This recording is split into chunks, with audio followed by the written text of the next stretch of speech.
नमस्कार दोस्तों। हाल ही में गाजा को पुनर्निर्माण को लेकर के 20 सूत्री शांति योजना अमेरिका के राष्ट्रपति डोनाल्ड ट्रंप के द्वारा रखी गई है।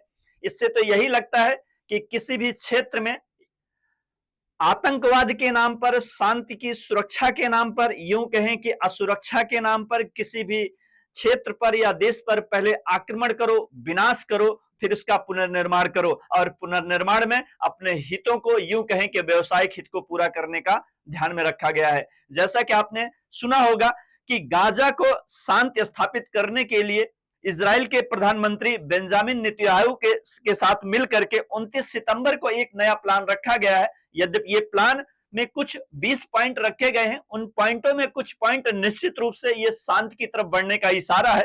जैसे तत्काल युद्ध विराम लागू किया जाए, गाजा को एक कट्टर मुक्त और आतंक मुक्त क्षेत्र घोषित किया जाए और किसी भी पड़ोसी देशों से इससे कोई खतरा उत्पन्न नहीं होगा।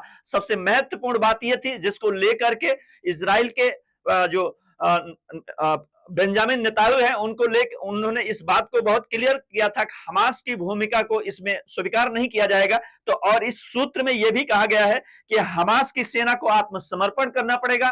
यदि वह शांति के रास्ते पर जाते हैं तो उनको ये शांति के रास्ते से गुजरने भी दिया जाएगा। अगर ये इजराइल के द्वारा इसको स्वीकार कर लिया जाता है तो 72 घंटे के अंदर जो हमास है, जितने भी बंधक हैं वो मृतक या जीवित उनको छोड़ना पड़ेगा और उसके बाद इजराइल के द्वारा भी जो गिरफ्तारियां की गई हैं उसको भी छोड़ा जाएगा। देखने में तो ये सब कुछ अच्छा है, लेकिन आने वाले समय में पता चलेगा कि जो ट्रंप की इच्छा है इसे एक पिकनिक स्पॉट के रूप में डेवलप करने की, या ये व्यवसायिक हित है या वास्तव में शांति है, ये आने वाले समय में पता चलेगा। लेकिन इतना तो निश्चित है कि गाजा के युद्ध के विराम के बारे में या शांति अमन के चयन के बारे में एक जो योजना बढ़ाई गई है वो निश्चित रूप से कारगर कदम है।